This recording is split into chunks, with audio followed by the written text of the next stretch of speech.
Adventist Broadcasting Network, ABN.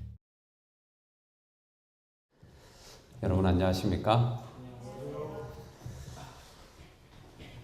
네, 지난주에는 장막부흥회 또 모였었고요. 여러분들 조대현 목사님으로부터 좋은 말씀 많이 들으시고 은혜 받으시고 하는 거 보니까 저 참 좋았습니다. 저는 그 장막 부흥회 준비하느라고 굉장히 정신이 없었고요. 또 정신이 굉장히 없었나 봐요. 그래서 돈도 잃어버리고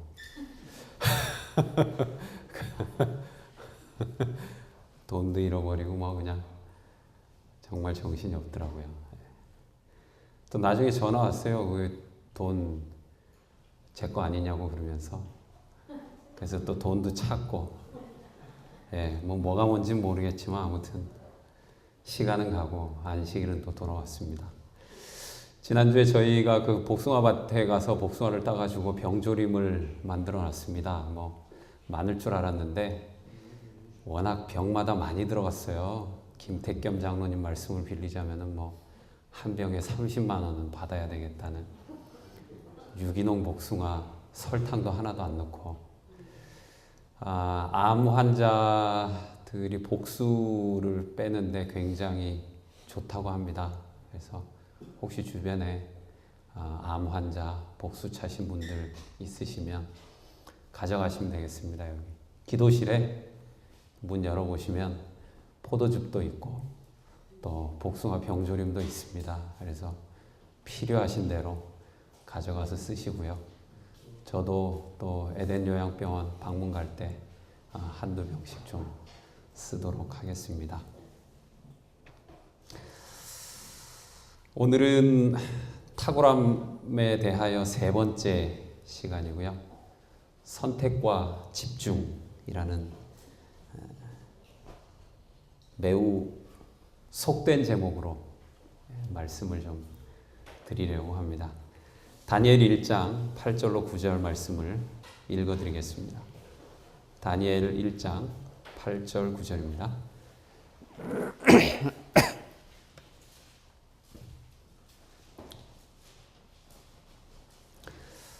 찾으셨으면 다 같이 읽겠습니다. 구약성경 다니엘 1장 8절로 9절입니다.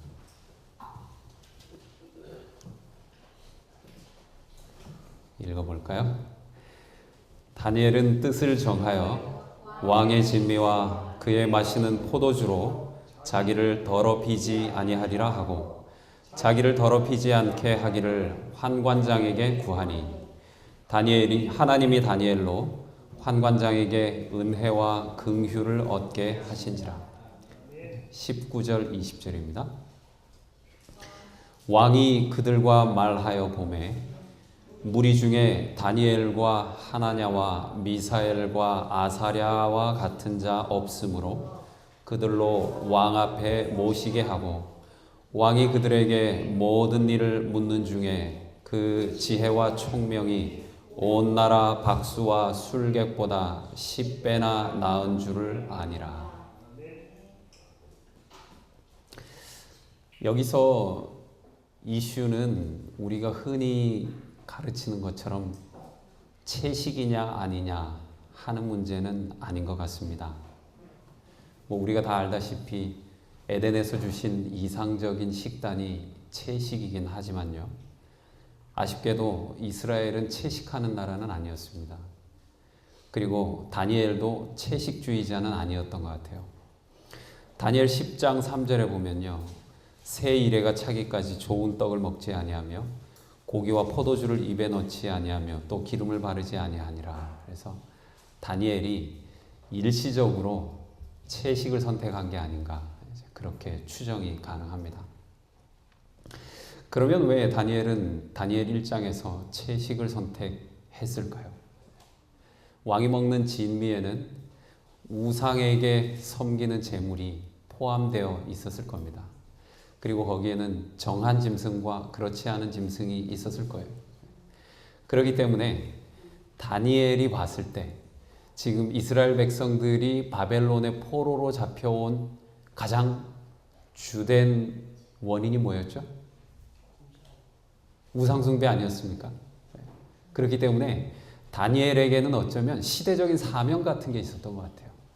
내가 우리 민족을 고난에 빠뜨리고 위기에 빠뜨린 이 우상숭배 문제를 나 자신, 미약하지만 나 자신만이라도 이 문제에 바로 서야 되겠다라고 결심을 한 것 같습니다.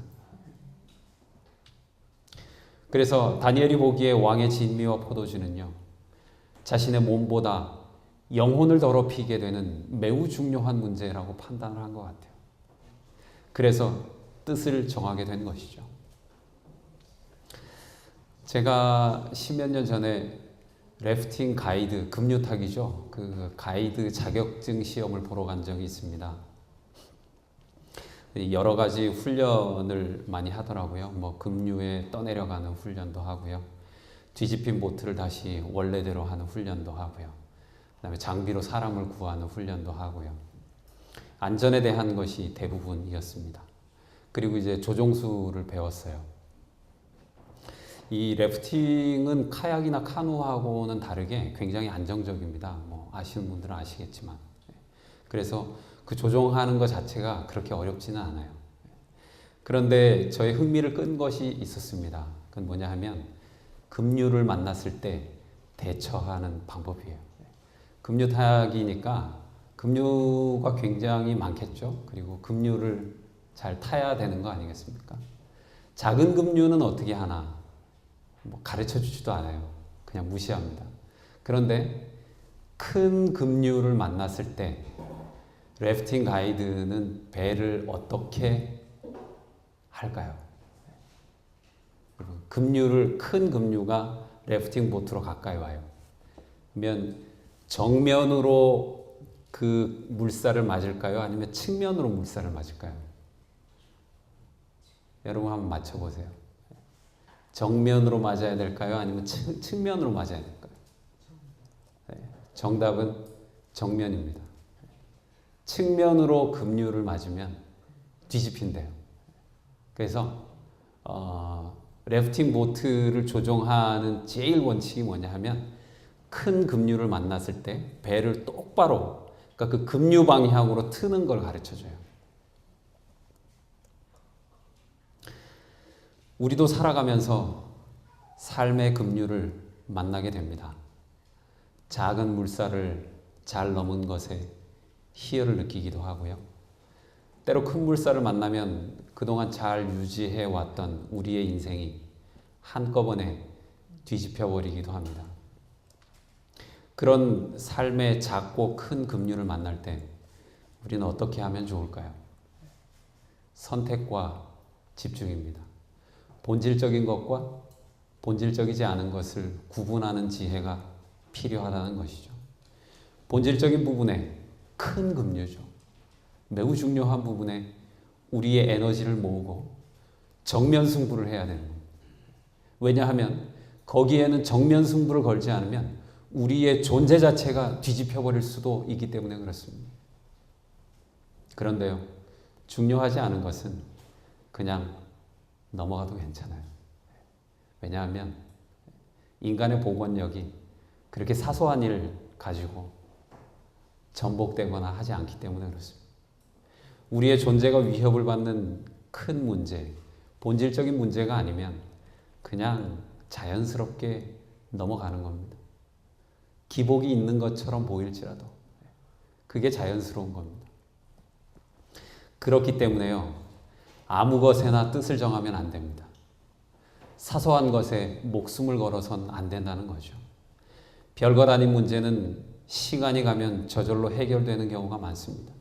오히려 그 문제를 해결하려고 하다가 그 문제가 더 크게 자신을 괴롭히게 되는 경우가 많다는 거죠. 사소한 문제에 너무 에너지를 쓰기 때문에 정작 중요한 문제를 해결할 수 있는 에너지를 갖지 못하는 경우도 있습니다. 다니엘은요, 포로로 잡혀가지고 갈대아 학문을 배워야 됐어요. 그리고 갈대아 언어도 배워야 됐습니다. 바벨론이 청년들의 사상을 개조하려고 하는 거죠. 그리고 이름도 바꿔요. 우리로 하면 뭐죠? 창시계명입니다. 그런데 다니엘이 이런 거에 대해서는 전혀 저항을 안 해요. 다니엘이 보기에 별 문제가 아니었던 것 같아요. 그런데요, 그는 자신의 영혼이 더럽혀질 수 있다고 생각한 것, 정말 우리 민족을 위기에 빠뜨렸던, 하나님이 매우 중요하게 생각했던 그 문제, 하나님을 택할 것이냐 아니면 우상을 택할 것이냐라고 하는 절대절명의 문제로 생각되는 것에 있어서는 절대 타협하지 않았어요. 그게 중요한 겁니다.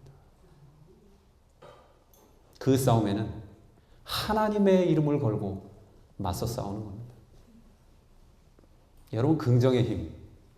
긍정의 힘 뭐죠? 예스맨을 의미하는 것입니까?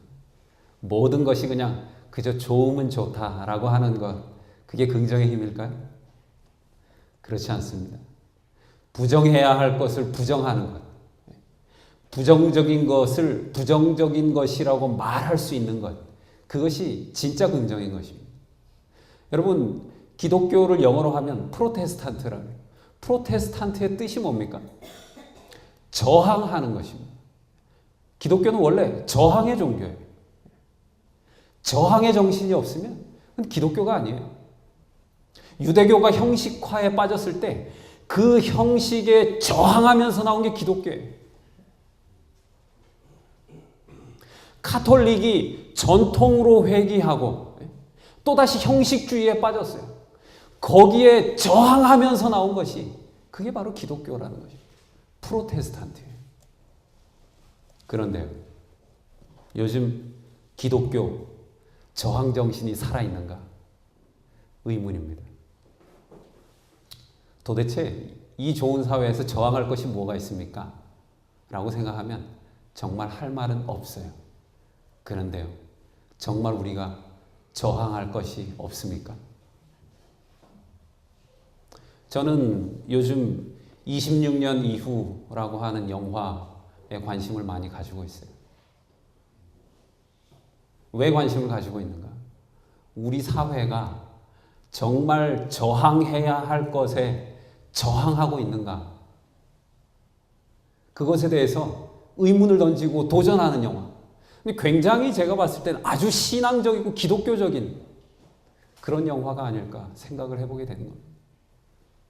우리가 기억해야 합니다. 기독교는요, 저항하는 종교입니다. 기득권에 순응하는 종교가 아니에요. 권력자에게 붙어가지고 약자를 핍박하는 종교가 기독교가 아니고요. 약자의 편에서 기득권자에 대해서 대항하는 그 종교가 바로 기독교라. 여러분, 출애굽이 어떻게 시작됐죠? 이스라엘 백성들이 다 노예가 돼버렸어요. 하나님이 모세를 보냅니다. 그 출애굽 모티브는 신약 시대에 와서도 계속 연결해요. 예수님 모세와 같은 사람이었어요. 산상보호는 누구를 위한 복이었습니까? 약자를 위한 복입니다. 가난하고 울고 애통하고 장애가 있고요, 어려움이 있고요, 불쌍한 사람들을 위한 말씀입니다. 그것이 바로 기독교의 근본 정신이라는 것입니다. 사단이요, 나에게 많은 영향을 미칠 수 있어요. 나의 두뇌에도 영향을 미칠 수 있고요, 나의 정체성에 혼란을 줄 수도 있습니다. 그런데요, 사단이 절대 할 수 없는 것이 한 가지 있습니다. 그것은 뭐냐 하면요, 나의 동의 없이 내 영혼을 더럽힐 수 없다는 겁니다. 그것은 나의 의지의 영역이에요. 내 믿음의 영역입니다. 사단은요, 욥이 가진 모든 것을 빼앗을 수 있었어요. 그런데 욥의 신앙 빼앗을 수 있었습니까? 없습니다. 사단은 절대 못해요.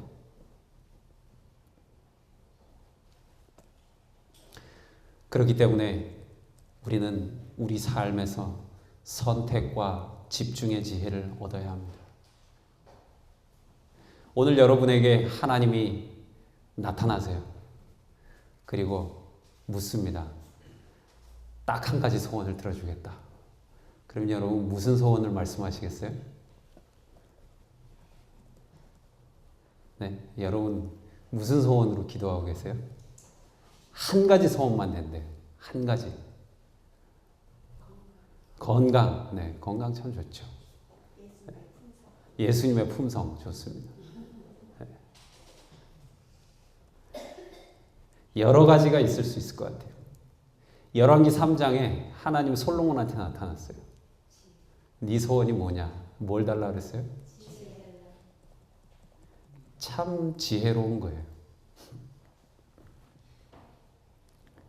지혜 달라 그러니까요. 하나님이 솔로몬한테 그래요. 네가 이것을 구하도다. 자기를 위하여 수도 구하지 아니하며, 장수죠. 부도 구하지 아니하며, 자기의 원수의 생명멸하기도 구하지 아니하고, 오직 송사를 듣고 분별하는 지혜를 구하였은즉 내가 내 말대로 하여 내게 지혜롭고 총명한 마음을 주노니 너의 전에도 너와 같은 자가 없었거니와 너의 후에도 너와 같은 자가 일어남이 없으리라. 내가 또 너의 구하지 아니한 부와 영광도 내게 주노니 내 평생의 열왕 중에 너와 같은 자가 없을 것이라. 되게 재밌는 게 있어요. 네 구한 지혜를 주겠다는 겁니다. 근데 하나님 또 뭐라 그랬어요? 구하지 않은 것도 준다 그랬어요. 참 재밌습니다. 하나님은 우리가 구하는 것만 주시는 분이 아닙니다. 안 구해도요. 내가 필요하면 다 주세요.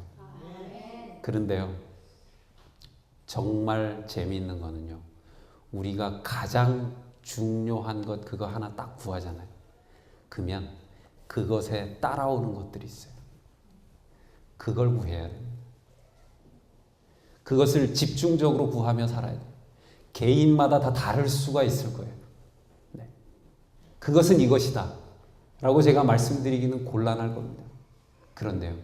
여러분들이 신앙생활 하시면서 가장 중요하다고 생각하는 그 하나를 구하시면 거기에 따라서 여러분들의 필요한 모든 것들을 하나님이 다 공급해 주실 것입니다. 가끔씩 그런 생각을 해봐요. 내가 너무 많은 것을 구하는 것은 아닐까. 그러다 보면 소원의 늪에 빠져가지고 내가 무엇을 위해 사는가 하는 회의도 갖게 됩니다. 무언가 본질적인 문제를 놓치고 있다는 생각이 드는 거죠. 일에 두 가지 종류가 있다면서요. 뭐 중요한 거, 급한 거, 기도도 마찬가지 아니겠습니까? 여러분 한번 생각해 보세요. 지난주에 하신 기도, 중요한 기도를 많이 하셨어요? 급한 기도를 많이 하셨어요? 그러면요. 예수님이 이렇게 말씀하시는 거예요. 누가복음 10장 41절에 예수님이 마르다에게 이렇게 말씀하셨어요. 마르다야, 네가 많은 일로 염려하고 근심하나 그러나 몇 가지만 하든지 혹 한 가지만이라도 족하니라. 마리아는 이 좋은 편을 택하였으니 빼앗기지 아니하리라. 제가 바꿔볼까요? 배 근처라. 네가 많은 일로 염려하고 근심하는데 그런데 몇 가지만 하든지 혹 한 가지만이라도 족하다. 마리아는 이 좋은 편을 택하였으니 빼앗기지 아니하리라. 여러분 이것을 기억하시기 바랍니다. 선택과 집중의 지혜예요. 여러분들이 기도하는 수많은 것들 중에 제일 중요한 것이 무엇인지를 분별할 수 있는 지혜를 하나님으로부터 받으시기 바랍니다.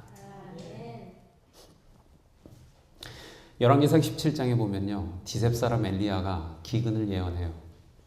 그런데요. 이스라엘 땅에 기근이 온 게 누구 문제였어요? 네, 아합 왕과 이세벨의 죄 때문이었어요. 다 자기 죄 때문에 왔는데요. 열왕기상 18장 5절에 보면요. 아합 왕이 기가 찬 짓을 해요. 지금 자기 죄 때문에 이스라엘에 기근이 왔어요. 그런데 아합이 오바댜를 불러가지고 이렇게 얘기합니다. 이 땅의 모든 물근원과 모든 내로 가자. 혹시 꼴을 얻으리라. 그러면 말과 노새를 살리리니 짐승을 다 잃지 않게 되리라. 지금 어떻게 됐어요? 지금 자기 영혼이 경각간에 달렸어요. 자기가 어떻게 될지 몰라요. 그리고 이스라엘의 기근이 내린 이유는 분명해요. 선지자 얘기했어요. 이게 다 우상숭배 때문이에요. 그런데 지금 뭐 걱정하고 있어요? 자기 노새 걱정하고 있어요. 노새 물 어떻게 먹일지 그거 걱정하고 있어요. 냇가로 가자는 거예요. 영혼의 갈증이 얼마나 큰지 그 생각은 못하고 자기 노새들 물 먹일 거 생각해요. 자기 통장에 잔고 보고 있는 겁니다. 사태의 본질을 못 보고 있는 거죠. 급한 것만 보는 거예요. 중요한 것을 못 보고 있는 거예요. 우리가 때때로 이렇게 됩니다. 소유를 지키려는 생각보다 영혼을 지키려는 생각이 더 중요한 것입니다. 그것이 내가 부유하게 되는 비결이에요. 아이러니입니다. 정말 아이러니예요. 부자가 되려면요, 먼저 버려야 됩니다. 영혼을 먼저 지켜야 돼요. 내가 가진 것을 버리면요, 우주를 얻을 수 있어요. 그리고 나를 버리면요, 하나님을 얻어요. 그게 성경의 법칙입니다. 그래서요, 예수님 비유로 말씀하셨어요. 소유를 팔아서 값진 진주를 사는 겁니다. 그리고 감추인 보화를 사는 거예요. 그 딱을 사는 거예요. 그것은 결코 실패하지 않는 투자예요. 일시적으로 자기 돈이 없어지는 것처럼 보일 수 있어요. 그런데 그것은요, 영원한 투자예요. 마리아야, 네가 가진 것을 빼앗기지 아니하리라. 아무도 빼앗을 수 없는 굉장히 중요한 투자였던 것입니다. 다니엘이요, 바벨론의 총리가 되기 위해서 뜻을 정했다면 총리 됐을까요? 네, 쉽지 않은 문제예요. 그리고 그의 삶이 얼마나 골치 아파졌을까요? 네, 총리 되기 위해서 뭐 시험 보고 박사학위 따고 뭐 줄 서고, 네, 중요한 사람들 찾아다니고. 여러분, 다니엘이 제가 말씀드린 것 중에 하나라도 했습니까? 그거 한 거 하나밖에 없어요. 뜻을 정한 겁니다. 그가 만일 바벨론에서 성공하기로만 결심했다면 그는 작은 성공밖에 거둘 수 없었을 것입니다. 그런데요, 그가 탁월한 성공을 거둘 수 있었던 비결, 그것은요, 뜻을 정했기 때문입니다. 내가 먼저 하늘 백성으로 살겠다. 하나님 나라의 시민으로 살겠다. 바벨론의 총리가 되기보다는 하나님 나라의 이름 없는 시민으로 살겠다. 그래서 자기 이름 바뀌는 거 별로 중요하지 않아요. 벨드사살이라고 불러도 되고 다니엘이라고 불러도 별 상관없어요. 아무 문제가 안 됩니다. 바벨론의 총리가 된 것은요, 다니엘이 뜻을 정한 것에 대한 부산물이었습니다. 그래서요, 다니엘은 총리직에 연연하지 않았어요. 그가 사자굴에 들어가서도요, 아유, 이거 아합 왕 같았으면 이거 나 총리직 떨어지면 어떡하냐, 이거 걱정했을 거예요. 걱정 안 해요. 벨드사살의 약속에도 초연합니다. 자주 옷을 입히고 금사슬을 내 목에 걸어주고. 다니엘이 얘기합니다. 왕이시여, 저 그거 다 필요 없습니다. 다 필요 없어요. 그가 정말 중요하게 생각했던 것은 하나님께로 뜻을 정하는 문제였습니다. 그의 뜻은 세상의 총리직에 있었던 것이 아니고 하나님 안에 있었습니다. 그가 가장 중요하게 생각한 것은 총리직을 지키는 것이 아니라 자신의 영혼을 지키는 것이었습니다. 무릇 지킬 만한 것보다 더욱 내 마음을 지키라. 생명의 근원이 이에서 남이니라. 라고 하는 말씀이 그 삶의 잠언이었어요. 이것이 그가 탁월한 사람이 된 비결이었습니다. 세상적으로 성공을 거둔 비결이었어요.